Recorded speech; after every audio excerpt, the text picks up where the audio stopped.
بربي صفقة شراء الكمبيوتر هذوما، أنا عن نفسي عندي كمبيوتر 10 مرات من الكمبيوتر اللي شريتوه.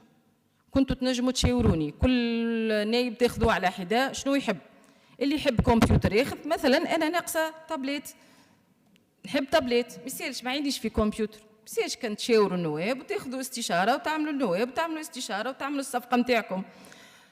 أنا عندي زوز دوز اورديناتور اوتر كل اللي نخدم به أنا تو في الدار في عندي أنا تو في المجلس. معناها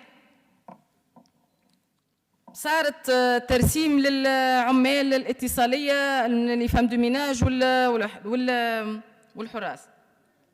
ان شاء الله مبروك على الفئه هذه، تستحق كل خير. اما بربي انا سمعت خبر انه اللي فهم دوميناج قاعدين ينظفوا اللي شكون في المجلس هنا قاعدين ينظفوا لهم في ديارهم. راهو عيب اللي قاعد يصير. معناها العقليات هذه نتاع اش باش يقول فمي، معناها كل واحد يحترم نفسه في البلاصه هذه ويعرف روحه باش قاعد يعمل، مش على ظهورنا نحن ولا ظهور الفئه هذه تتعدى مسائل كيف نكاية شيء حش.